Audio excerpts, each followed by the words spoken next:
Olá, eu sou a Kelma Maziero e este é o Tarologuês, o podcast que fala de tarô.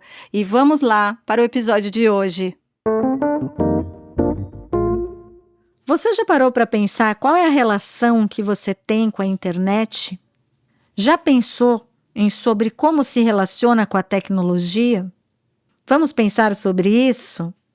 Eu sou a Kelma Maziero, esse é o 4º episódio do Tarologuês na 3ª temporada e quero conversar com vocês um pouco sobre o consumo digital, um tema trazido pela Larissa, que eu já abordei em episódios anteriores, olhando pelo recorte do vício e dependência em práticas oraculares, mas que hoje quero falar sobre o consumo digital de um outro jeito.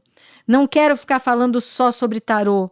Quero falar sobre essa realidade que a gente vive atualmente e boto fé que ao me escutar, vocês vão entender como isso linka, como isso se conecta, como isso conversa com o tarô. Não é sempre que a gente precisa falar de tarô para estar falando sobre tarô.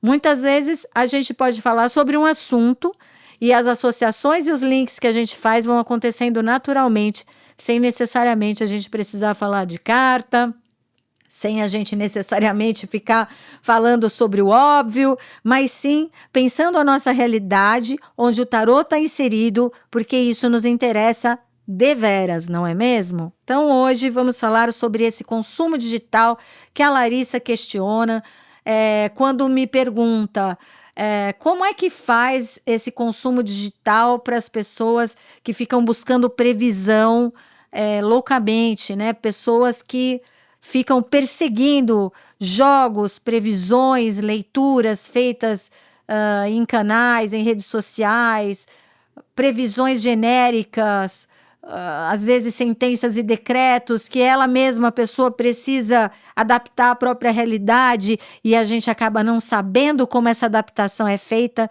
a gente acaba não sabendo se aquela previsão que a gente fez faz sentido para a pessoa ou se ela vai precisar deturpar o que a gente falou para fazer sentido para ela e, consequentemente, o quanto isso ainda é prática oracular ou se é só ali uma tentativa desesperada de procurar um alívio, uma resposta num momento de dor e de sofrimento. Enfim, não precisamos nem entrar nesses detalhes, eu espero que vocês já tenham entendido por onde a gente vai, mas para começar é fundamental que a gente pense essa internet onde a gente está inserido hoje. Esse cotidiano digital que a gente tem, né? E aqui eu chamo de digital porque já não tem mais tanta diferença entre real e virtual, né, minha gente? Há algumas décadas atrás, a gente separava o real do virtual. Por quê? Porque eu não tinha lá um celular encostado em mim o tempo todo, tocando e apitando mensagem do Telegram, do WhatsApp, notificação do Instagram e afins. Algumas décadas atrás, quando eu estava sentada num bar conversando com alguém, eu estava conversando só com aquela pessoa ou com aquele grupo que está comigo na mesa. Hoje, eu estou com essas pessoas, mas meu celular está ali ligado e sim, eu posso estar conversando com quem também não está ali. Então aqui, por exemplo, nesse contexto, um real e um virtual deixa de fazer sentido. Eu viro uma pessoa digital, uma pessoa que está ali no bar conversando com outras, mas que também está no WhatsApp simultaneamente conversando com quem não está presencial comigo ali. Daí o uso do online, offline, real, virtual, hoje ele não faça tanto sentido, né? Vide, inclusive, o exemplo de que quando às vezes a gente joga videogame, uma parte do controle é a nossa própria mão. Então, a gente está inserido nessa realidade, isso faz parte do nosso cotidiano e se a gente olhar para isso na prática oracular, é importante que a gente entenda o que envolve tudo isso. Minha gente, a gente tem uma coisa no mercado do tarô, no meio do tarô, na prática tarológica, que parece que pega, tá? O que quer dizer isso? Parece que a pessoa só quer falar sobre tarô e ela esquece que esse tarô está inserido numa realidade, esse tarô está inserido num contexto, esse tarô está inserido em uma série de possibilidades ali que não é só uma carta, que não é só um jogo, é praticar um oráculo dentro de um momento, dentro de uma fase histórica, dentro de um contexto, dentro de uma realidade mesmo, certo? Então não adianta, como eu falei no começo, a gente ficar falando aqui só sobre tarô, mas sim essa realidade que nos cerca e o quanto ela atravessa essa nossa prática oracular. Então, qual é a relação que a gente tem com a internet? Essa relação que a gente tem com a internet pode influenciar diretamente a nossa prática oracular, a nossa prática tarológica.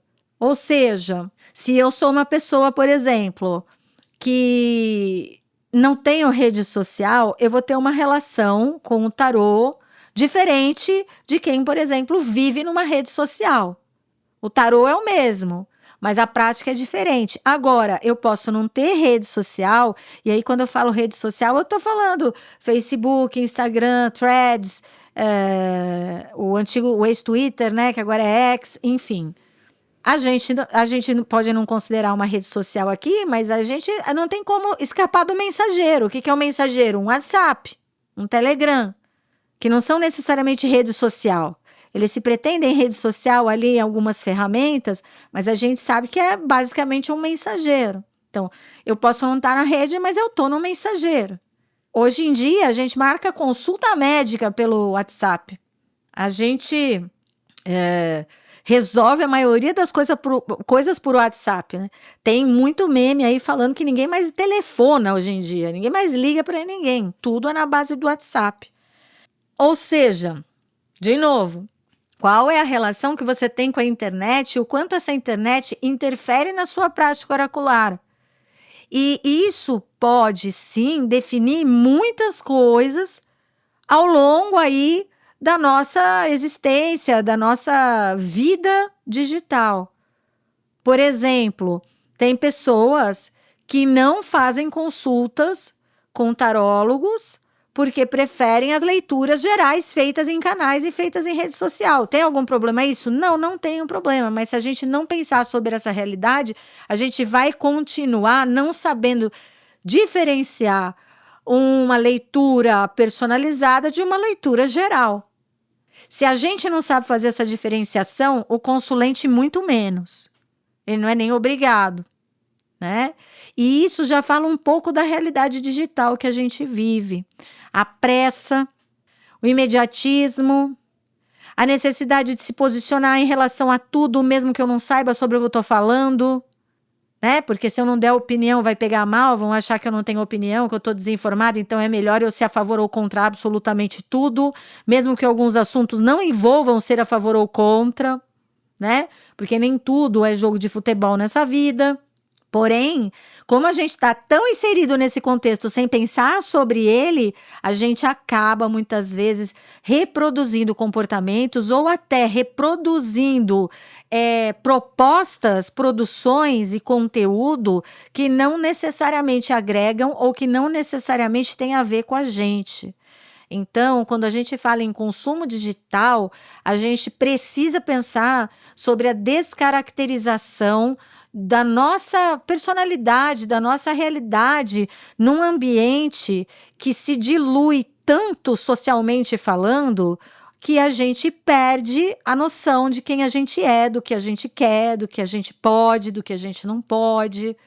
Daí a necessidade da gente, por exemplo, dar opinião. Se a novela Vale Tudo, por exemplo, é uma novela que foi bem feita no seu remake, né? Então, essa Vale Tudo está melhor que a antiga? Pronto, isso já vira um assunto, né?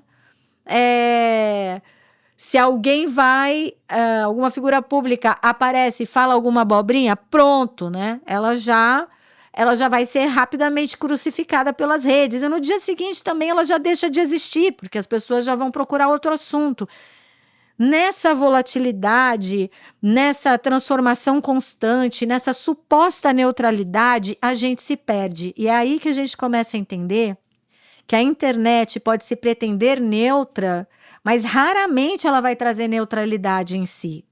Porque ela é atravessada por pessoas, porque ela é feita por pessoas para outras pessoas. Então não tem como não ter um viés.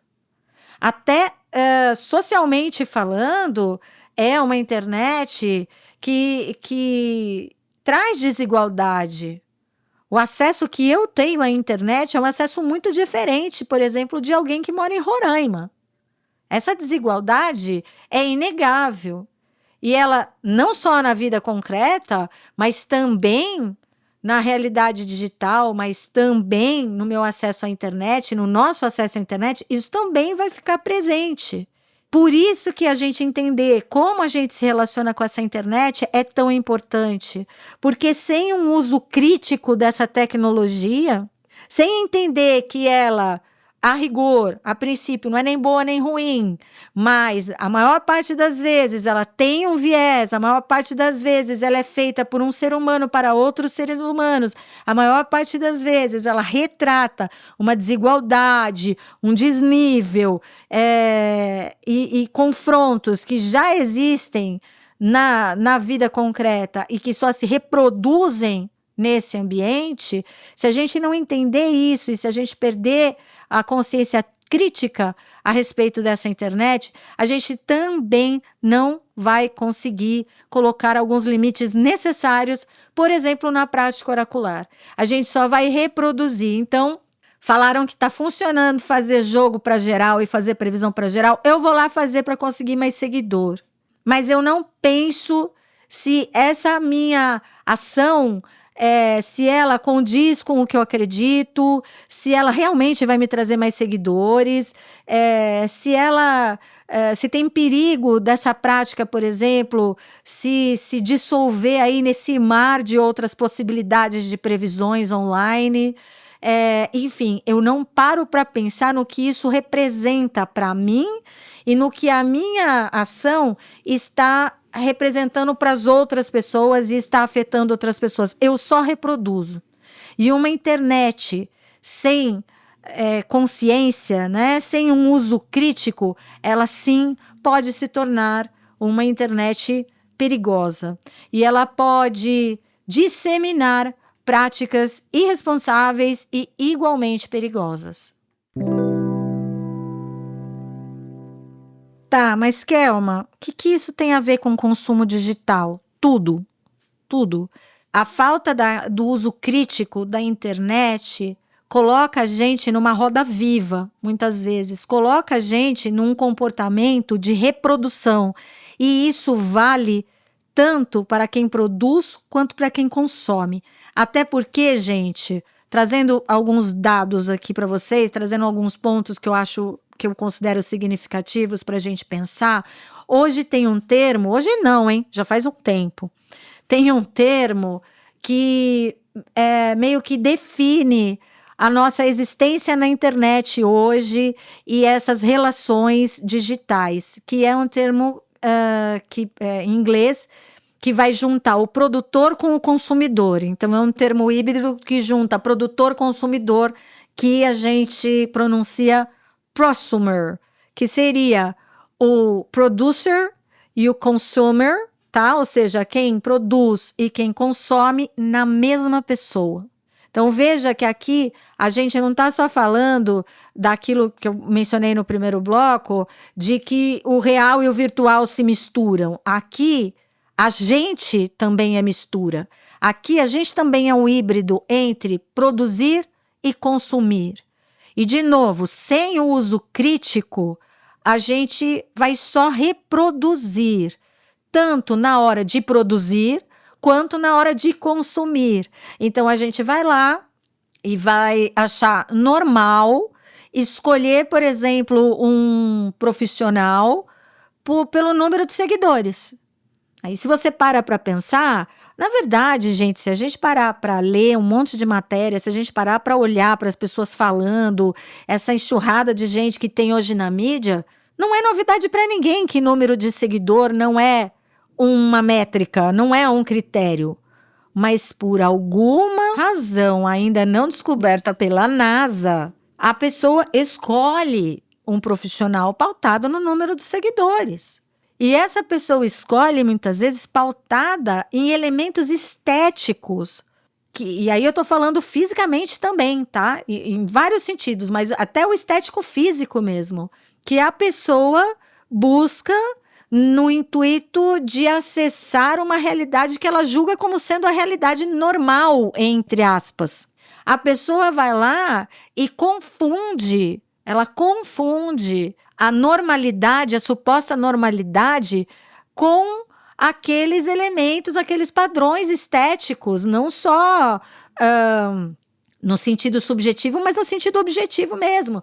Então, é sempre aquela figura, com aquela cara, com aquele cabelo, com aquele discurso, com aquele feed, né, com aquelas mesmas postagens, com aquela mesma forma de se comunicar, com as mesmas propostas. Eu não sei se vocês lembram, mas na pandemia, muita gente, e aí eu tô falando de gente de peso, gente conhecida, resolveu oferecer curso de tudo que se pode imaginar, né? Filosofia, sociologia, política, enfim, curso de tudo que a gente pode imaginar. Todos os cursos tinham exatamente o mesmo formato. Eu já falei isso em outros episódios de podcast, mas aqui acho que cabe melhor ainda. Todos eles tinham o mesmo formato, eles tinham o mesmo esquema, era um negócio meio assustador. Então, eles vinham anunciar na rede social com aquela estética, aquele visual, aquelas fontes, aquelas cores, aquela chamada, né, do tipo, se você não quer crescer como ser humano, não veja esse post, né? Uma coisa bem infantilizada, que é que a gente faz com criança, né? Que às vezes a criança tá lá falando que não vai tomar banho, e aí a gente fala assim, duvido que você vá tomar banho, duvido que você vá tomar banho sem eu mandar, e a criança vai, né? Enfim, essa mesma lógica, esse mesmo tipo de comunicação, naquele visual, oferecendo uma palestra grátis. Aí a gente ia lá e assistia a palestra grátis. Normalmente tinha, sei lá, cara, 1.000 pessoas online. Tava todo mundo trancado em casa na pandemia, né?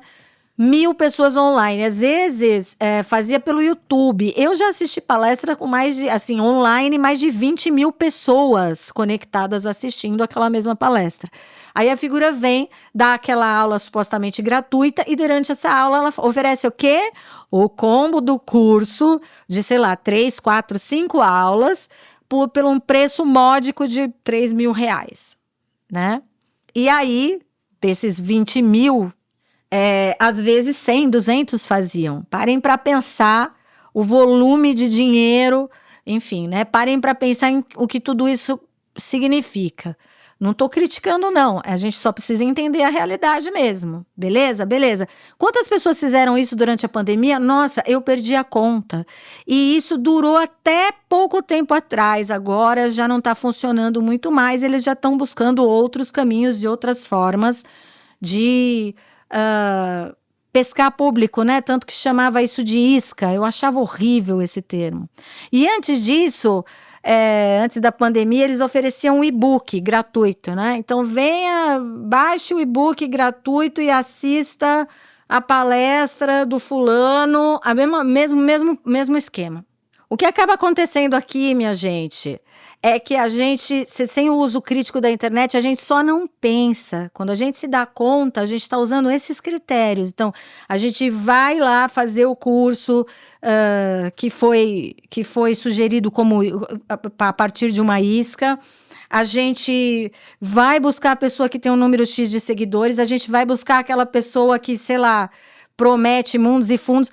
A gente acaba reproduzindo tanto, de novo, né? Falamos do prosumer aqui, né? Que tanto como produtores quanto consumidores, a gente acaba fazendo essa fórmula valer. A gente acaba fazendo essa receita se proliferar. Ficamos todos absolutamente iguais, no pior sentido da palavra, despersonalizados diante de propostas que são massificantes. E aí, olha que contrassenso. Se essa mesma internet reproduz, na verdade, reforça uma desigualdade social, quando a gente está ali como produtor e consumidor, nós acabamos sendo iguais. Nós perdemos as nossas especificidades, nós perdemos as nossas características. Esse tipo de dinâmica é reproduzido, como eu falei. Agora já não está mais tão na moda esse rolê da palestra que linka 3 aulas, 4 aulas, 5 aulas, mas já encontra-se outras fórmulas. Eu tenho certeza que depois alguém vai me escrever falando: ih, Kelma, agora está acontecendo de tal maneira. O fato é, a falta do uso crítico reproduz esse tipo de coisa, reforça esse tipo de prática e faz com que a gente depois não entenda direito por que a gente não aguenta mais, por que a gente está exausto, né? Por que a gente está viciado na internet. E isso tudo, como eu falei, eu não estou nem trazendo a questão do tarô, mas eu imagino que vocês estejam entendendo o que eu quero dizer com isso. Dentro dessa realidade, a gente começa a não distinguir mais quem é, por exemplo, profissional tarólogo de quem é influencer. E aqui a gente precisa tomar muito cuidado, tá? Porque tem influencer que é profissional? Tem. Mas tem influencer que não é profissional. Tem influencer que não tem informação. Tem influencer que não tem conhecimento suficiente para prometer curso, para prometer consulta, e, enfim, para prometer as coisas que prometem. E eu tô cansada no bom sentido, né? Cansada assim. Tô já acostumada a receber um tanto considerável de mensagens de pessoas falando: puxa vida, fiz um curso com alguém e se alguém, por exemplo, prometeu não sei o que e não me entregou, paguei uma fortuna, a pessoa nem terminou o curso, enfim. Tô cansada de receber isso, cansada, de novo, acostumada a receber esse tipo de coisa. Então, quando a gente olha para essa realidade, a gente também começa a entender que nesse mundo dos influencers, também tem os influencers que são profissionais, mas tem os influencers que não têm o menor preparo para fazer aquilo. E aí voltamos à questão colocada no primeiro bloco, né? A gente sabe quem são essas figuras que leem, fazem previsões e ficam dando leitura de graça e prometendo coisa de graça, nessa lógica da isca. A gente sabe quem são essas pessoas, a gente sabe o que de fato elas estão oferecendo, a gente sabe separar o que elas estão falando de uma maneira, com uso crítico também daquilo que se ouve. Não! A maior parte das vezes não, minha gente. E esse é o maior problema. Né? Não é uma questão de ser a favor ou contra influencer. A gente tem excelentes influencers hoje em dia na internet. Não estou falando da área de tarô, tá? Mas estou falando de figuras públicas que são influencers e que são figuras comprometidas. Eu vou ter que citar aqui, mas assim, eu nem anotei, então provavelmente depois eu vou lembrar demais, tá? Mas assim, a Gabriela Prioli é uma figura extremamente comprometida com o conhecimento, com a informação, por exemplo, é influencer. E quando aparece, se compromete com a informação, com uma informação consciente, responsável. Tô falando aqui da Gabriela Prioli, dá para falar de outras pessoas? Dá. Leandro Carnal, por exemplo, é um historiador, é uma figura pública e é influencer. E faz bem o que faz em todas as frentes, né? E assim, a gente tem outras tantas pessoas. Falei do Carnal, da Prioli, que costumam, inclusive, fazer coisas juntas. Mas a gente tem outras tantas pessoas. Então, temos bons exemplares aí de influencers. E que muitas vezes, por exemplo, no caso do Carnal, ele não vive de ser influencer. Ele vive de outras coisas, né? A profissão dele é anterior a mais essa versão como influencer. Por exemplo, Gabriela Prioli também, né? Agora, a gente tem em contrapartida outras pessoas ocupando esse lugar, às vezes com mais número de seguidores. Voltamos aí para a questão de número de seguidores, às vezes com a estética mais apelativa, com uma chamada mais apelativa, né? E aplicativa também, enfim, que estão absolutamente descomprometidos com o que elas transmitem. Então, percebem? Sem o uso crítico, a gente não vai chegar em lugar nenhum. Em lugar nenhum. Eu quero compartilhar com vocês rapidamente aqui uma matéria que saiu na Galileu, uma revista, e essa matéria vocês vão encontrar aí facilmente na internet. Essa é a parte boa da internet, para quem procura com um critério, consegue normalmente encontrar, ou pelo menos ter ali começar a puxar um fio, né, mais interessante sobre algumas questões. Essa revista Galileu, tem até perfil no Instagram, como Revista Galileu, inclusive, fez uma matéria de capa, assim, Brasil, a República dos Influencers. E aí, logo na cara está escrito assim, o país já tem mais influenciadores que advogados e médicos. E um mercado de influência que movimenta bilhões e impulsiona carreiras, mas que torna muita gente refém da produção de conteúdo. Então, eles trazem aqui uma matéria falando de maneira séria, sobre o que essa ideia da influência pode representar, pode significar.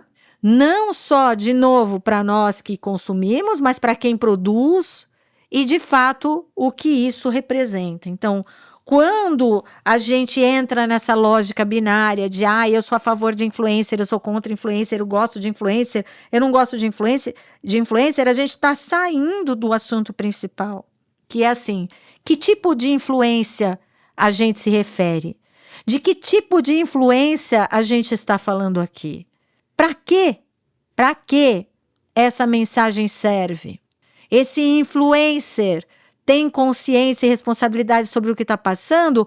Ou é aquele figura, por exemplo, que agrediu a mulher dentro de casa e tinha, dentro e fora de casa, e tinha 2 milhões de seguidores, né? O fulano que supostamente... Desculpa, né? Tem que falar agora supostamente também.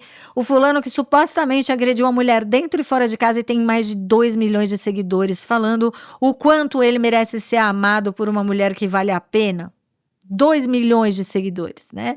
De novo, seguidores não é critério e, ao mesmo tempo, quando a gente olha, a gente se assusta. Por quê? Cadê o uso crítico dessa internet? Cadê o uso crítico dessa ferramenta? Como eu consumo e como eu produzo digitalmente falando. O problema não está no influencer, mas em que tipo de influência ele exerce e que influência é essa. Gente, vou fazer um adendo rápido aqui que eu acho importante antes da gente ir para o terceiro bloco. Eu falei em algum momento prosumer. Na verdade, o termo parece que a pronúncia correta é prosumer, ou seja, é a união ali entre produtor e consumidor na mesma pessoa. O fato aqui é importante a gente salientar que eu tendo a me encaminhar para um pensamento que percebe que a questão do consumo digital, principalmente no tarô, ela vai estar relacionada com o uso acrítico da internet.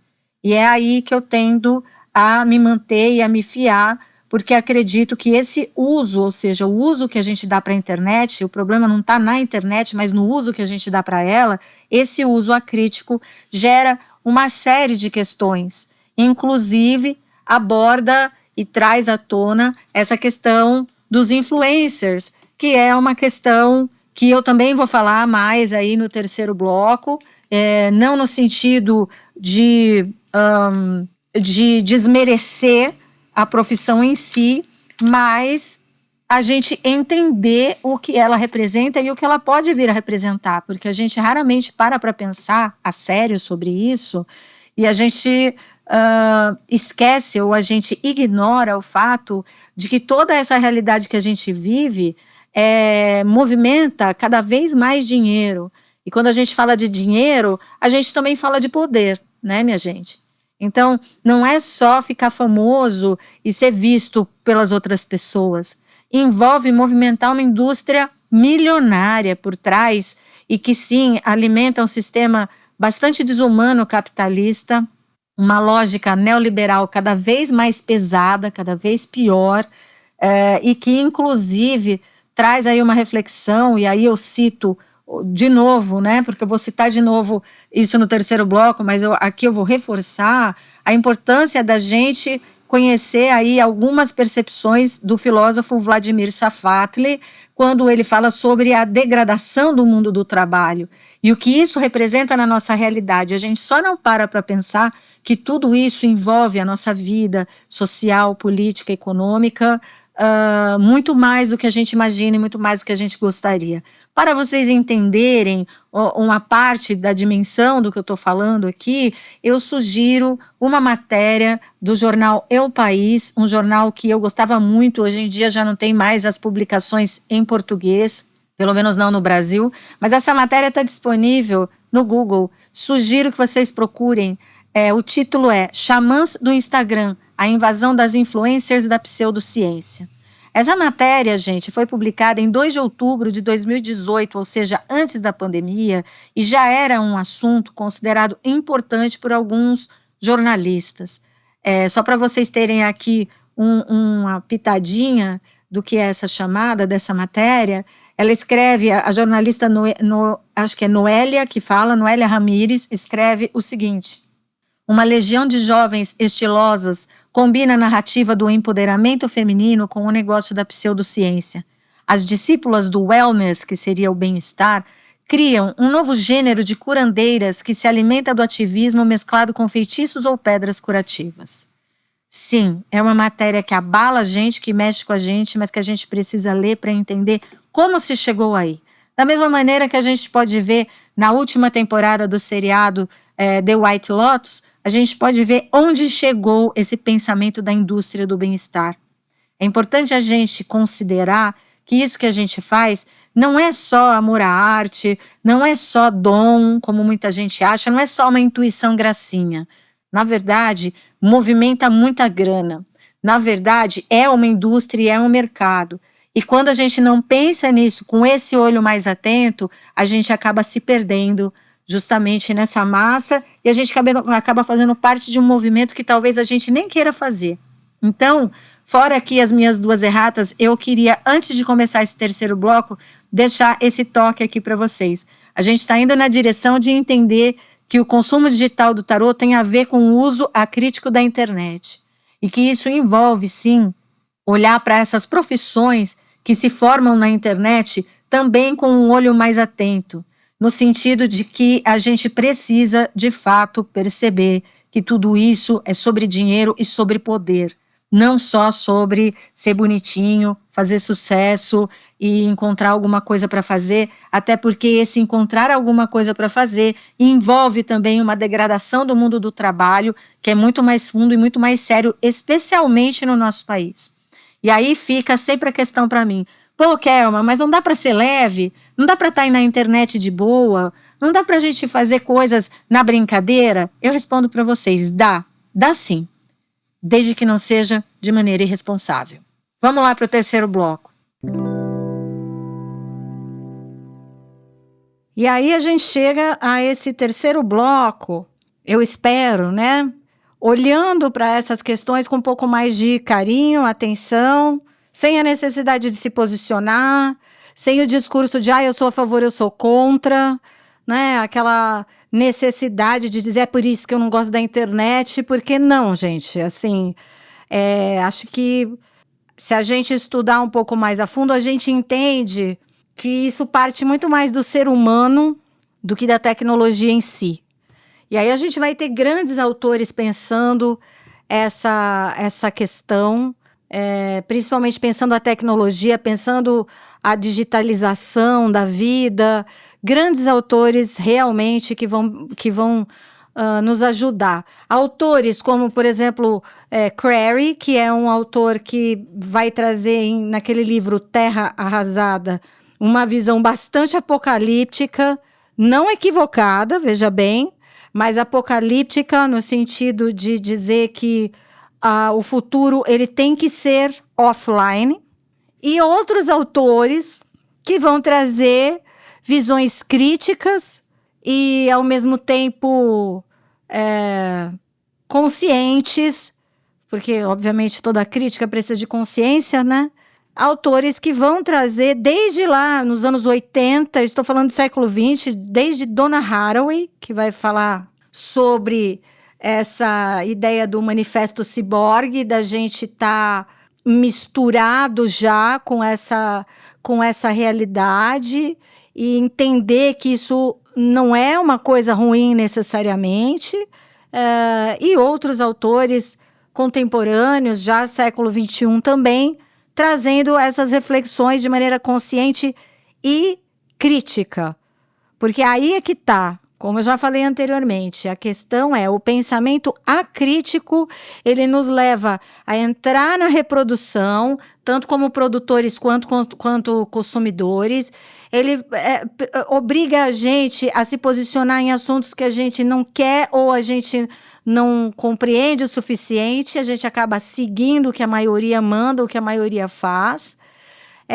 E aí sim a gente vai ter problemas, situações que desembocam na nossa realidade atual, que é o tema que a Larissa trouxe, né? Quando a Larissa traz para mim essa ideia de consumo digital, o vício e a necessidade de ficar procurando canais e lugares que fiquem fazendo previsões, a gente já entende que isso já entrou num processo impensado, num processo acrítico, num processo que carece de mais reflexão. Então, isso acho que, eu espero que já tenha ficado claro para vocês. Como eu falei, não vou ficar fazendo link e, né, aquela coisa de moral da história, nada disso, porque eu acho que vocês estão entendendo sobre o que estamos pensando aqui hoje, né?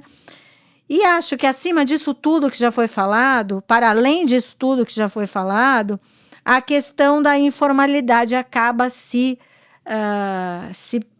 colocando para a gente de uma maneira também bastante arriscada.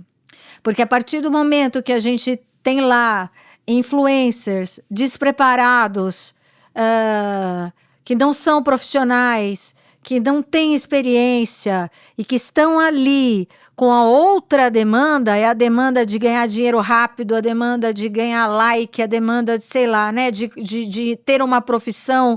E para isso, inclusive, eu sugiro a vocês que procurem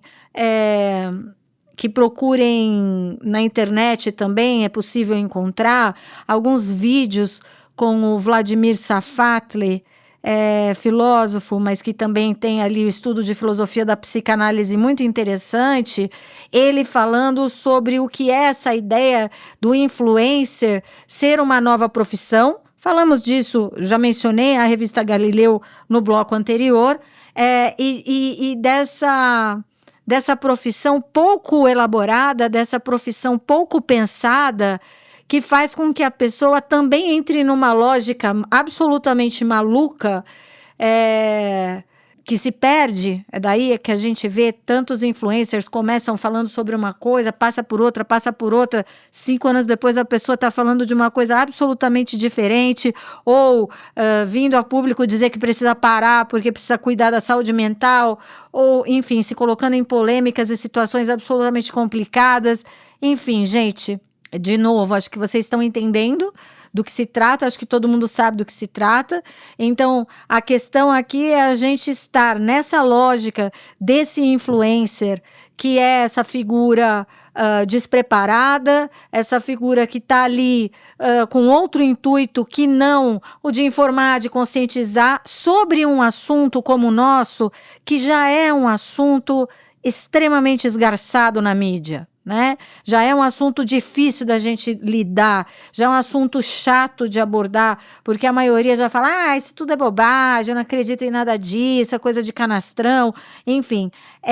Todo esse cenário nos leva a um reforço dessa informalidade, a um reforço dessa ideia equivocada do que é um oraculista, a um reforço, por exemplo, de um público que caça na internet previsão para tentar resolver aí os seus dilemas de uma maneira duvidosa, porque sim, pode ser, em grande parte das vezes, um jeito duvidoso de resolver as suas angústias.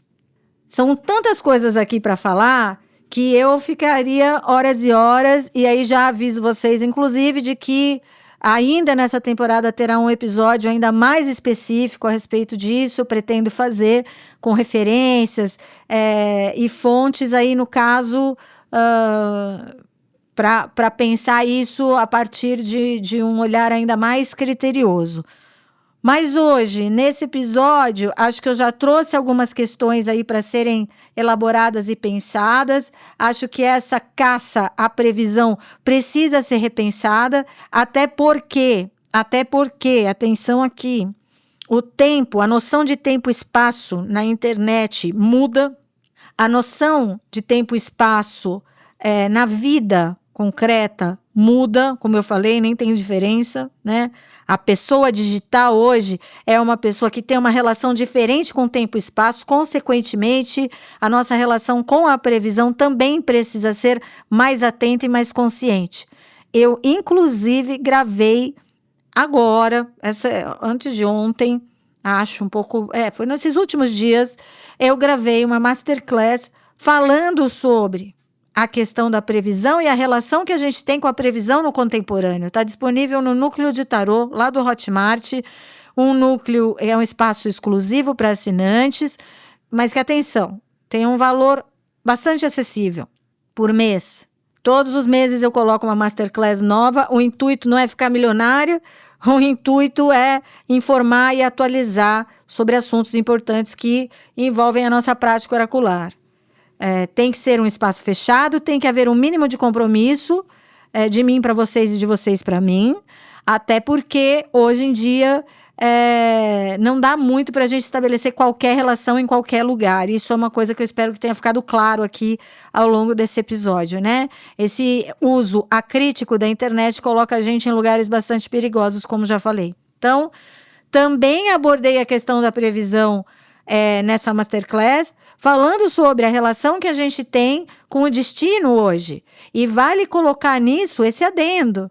A relação de tempo e espaço que a gente desenvolve hoje também é diferente. Então, tudo isso precisa ser considerado quando a gente vai trabalhar com prática oracular.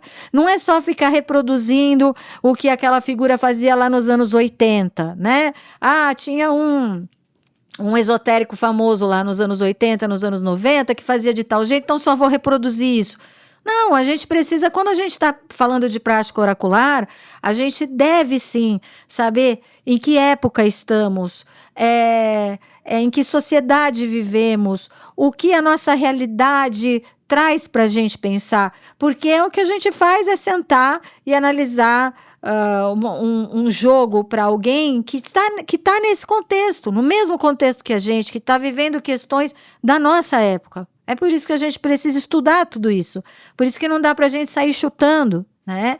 E esse uso acrítico leva a tudo isso, incluindo ao reforço dessa informalidade, que faz com que a gente tenha tido, por exemplo, o fenômeno dos tarólogos da pandemia, que foi durante a pandemia, um fenômeno que eu mencionei quando eu fazia o Dama de Copas, o podcast Dama de Copas, né, com os meus colegas, a Thaís, o Emanuel, o Júlio. Na época eu falei, a gente não me lembro o episódio, foram vários episódios que a gente gravou, mas na época eu falei, a gente está presenciando o fenômeno dos tarólogos da pandemia. Muito tarólogo vai nascer nessa pandemia por falta de condição profissional de fazer outra coisa. E veja, isso não é um problema. Isso não é um problema se isso for feito de maneira comprometida e responsável. Agora, se não for, isso vira um problema, como a gente acabou de ver aqui ao longo desse episódio. A gente entra nessa lógica consumista, a gente começa a reproduzir, a massificar, a igualar no pior sentido possível, e a gente nunca pensa em quem está do outro lado da tela.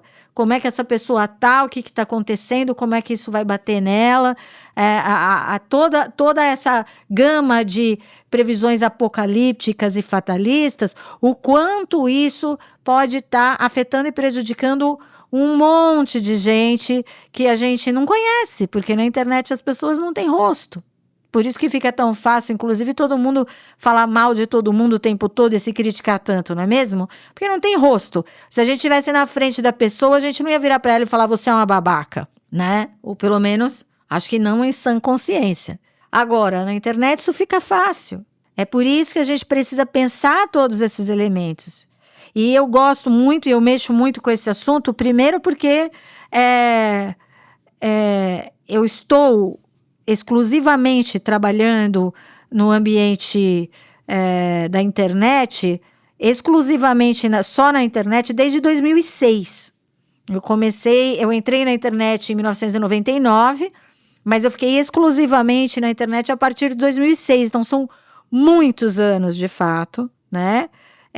Vai fazer 20 anos que eu faço só isso. E que é um conceito interessante, porque existe essa cisão entre os jovens e os velhos do tarô, o que é uma bobagem gigantesca, né? Porque no tarô, quanto mais tempo você tem, melhor você fica. O que também não quer dizer que um jovem seja ruim, né? É tudo uma questão aí da gente saber interpretar o que está sendo dito, mas nesse sentido, são 20 anos de internet e grande parte dos artigos científicos e dos estudos que eu fiz sobre tarô envolvem mediatização, espetacularização, digitalização. Então, é um assunto que eu gosto. E esse semestre, agora, eu estou cursando como aluna especial uma matéria da pós-graduação da antropologia da USP, que é especificamente sobre antropologia digital. Quem é a pessoa digital, né? Então, é um assunto com o qual eu me comprometo há muitos anos e é um assunto que eu gosto, que me envolve, que eu acho que tem absolutamente tudo a ver com o que a gente faz. É por isso que eu vim aqui conversar com vocês um pouquinho mais sobre isso. Ainda vai ter mais episódio com especificações a respeito. Já estou elaborando, mas hoje queria deixar esse recado para vocês, consumidores e produtores digitais, de que essa consciência, de que essa responsabilidade são essenciais na prática oracular. De que o uso acrítico da internet nos coloca todos em lugares bastante perigosos. E de que o uso crítico não faz da gente chata, né? Ao contrário, para vocês verem, eu sou muito mais tendenciosa a ter internet do que a não ter internet. Se eu tivesse que escolher, eu escolheria ter, mas escolheria ter com capacidade crítica. Então, não é porque a gente gosta de uma coisa que a gente também não tem condição de olhar para essa coisa e ver tudo o que ela envolve. Aliás, é o que eu faço com o tarô desde sempre. O trabalho de desmistificação com o tarô é isso. É olhar para a nossa prática com olhos críticos sem medo de derreter, porque eu não sou feita de açúcar, né? Então, dentro desse olhar, é a gente poder refletir o consumo digital, especificamente da prática oracular com o tarô, todas as suas possibilidades e seus limites, se é que a gente consegue ver limites aí, e como estar em ambiente digital, como estar online, como estar neste ambiente, sem perder a consciência, sem perder a responsabilidade, respeitando quem a gente é e principalmente respeitando o outro, certo?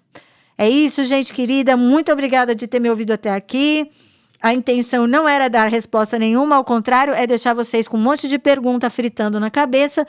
Acreditem, vocês vão conseguir conviver com isso, é totalmente possível e vai abrir uma série de janelas. A intenção é abrir e não fechar, mas para a gente poder pensar nossa prática oracular com tarô, com maturidade, com consciência, até para a gente ter critério quando produz e quando consome. Um abração e até o próximo episódio, que vai ser um babado, já tô avisando. Já tô nos preparativos, feliz pra caramba, porque vai ser diferentão e vai ser muito importante para todo mundo. Até lá. Tchau, tchau.